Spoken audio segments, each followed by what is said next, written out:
Why, yes, there are other sci-fi podcasts on the web, but they talk about Star Wars, Star Trek, or Doctor Who and pretend they're really into sci-fi. They know nothing.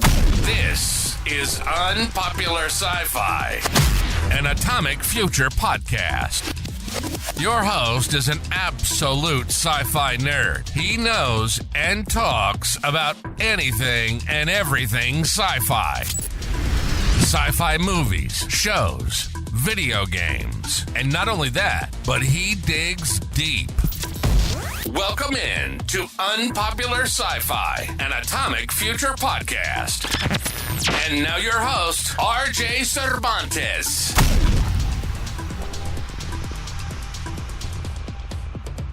Hola y bienvenidos at otro capítulo de Sci-Fi Unpopular.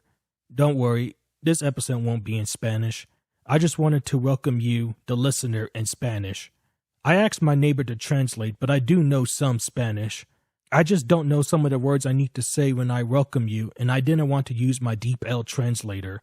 Anyway, happy Hispanic Heritage Month. The celebration that makes me scratch my head because we celebrated on the 15th and not on the 1st of September. I never understood that. We should change that. In today's episode, I will be reviewing the 2018 Spanish film Tiempo Después, also known by its English title, Sometime Later. Just a heads up, if I switch accents, I want to apologize beforehand. To make a long story short, I'm teaching myself Spanish. I bought a Teach Yourself Spanish kit from a couple who runs the site called Notes in Spanish. Little did I know they're from Spain, so when I speak or say a Spanish word that has a C or a Z, I say it with a TH sound.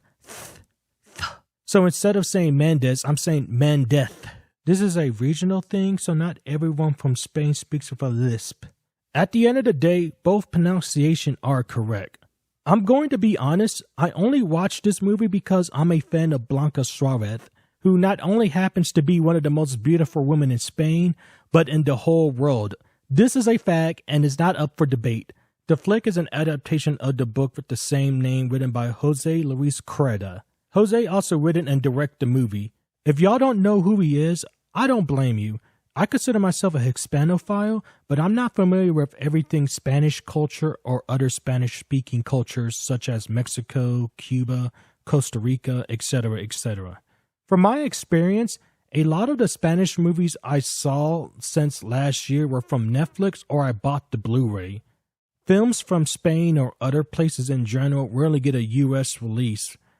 In fact, most of my Spanish-speaking movies in my Blu-ray collection are from the director Pedro Almodovar, who is a big name in Spain. His movies usually get a U.S. release. In the case of Sometime Later, I have to buy a Region B Blu-ray copy from an eBay seller who live in Spain. Tiempo Después was Jose's swan song before he sadly passed away in 2020. The movie stars an ensemble cast of Roberto Almo as Jose Maria, Blanca Suarez as Mendez, Sir Sriracha as Galbarito, Arturo Valls as Justo, Nera Camacho as Margarita, Berto Romero as Agustin, Miguel Hernan as Ray, and Carlos Arcias as Irfumano. Man, I hope I pronounced that right. I could tell my American accent was kicking in. I'm like, oh gosh. Anyway, the flick takes place in a dystopian Spain 9177, which is pretty far out there. Society is divided between the elites and the unemployed. The elites live in a building that has 3 of each establishment for a business.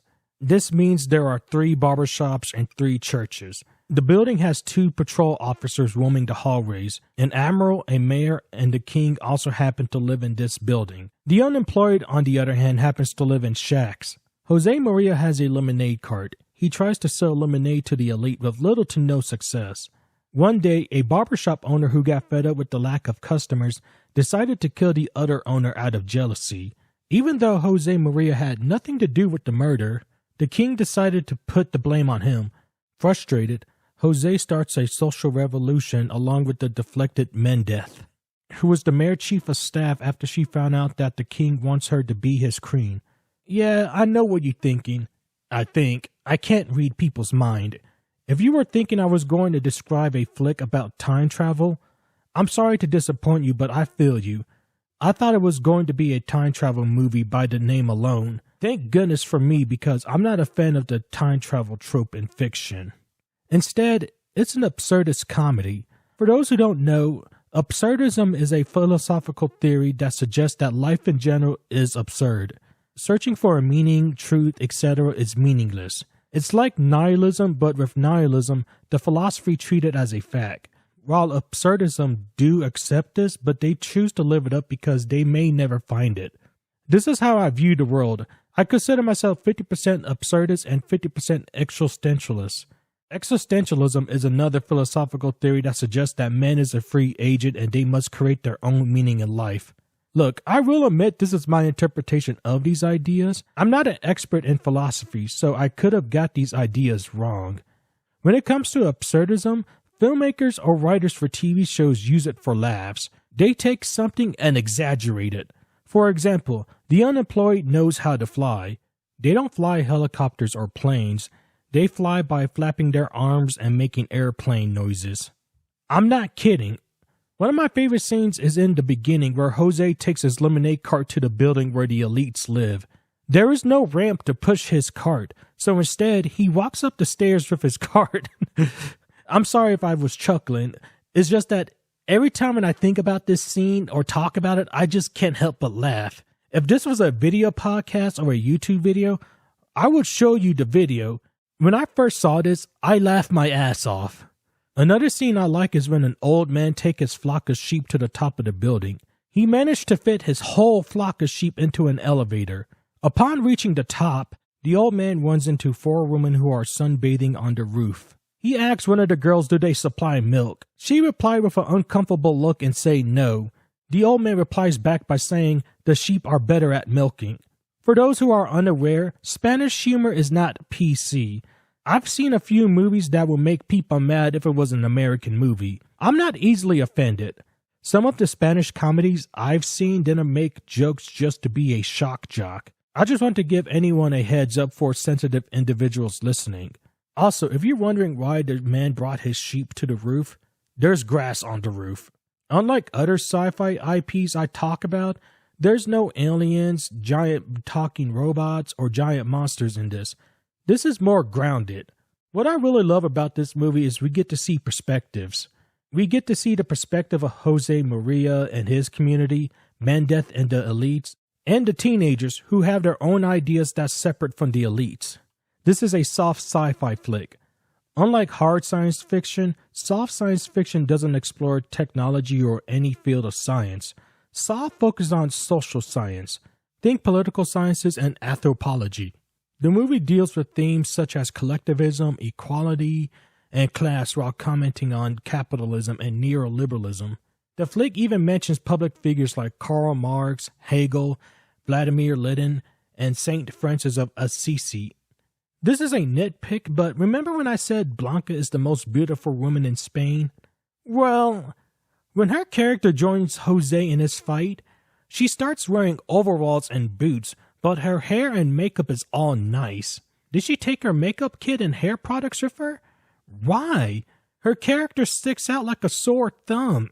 For those who've seen Godzilla 2014, remember when Godzilla came to San Francisco and Elizabeth Olsen is in the rain? She looks hot when she shouldn't be.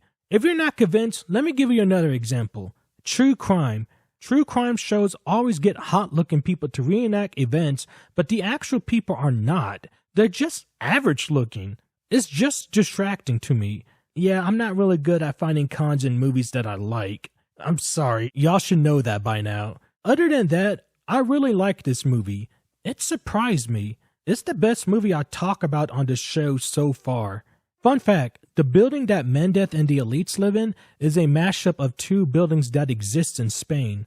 The Torres Blancas and the Spanish Cultural Heritage Institute, aka the Crown of Thorns. They even filmed some of the indoor scenes in the Torres Blancas.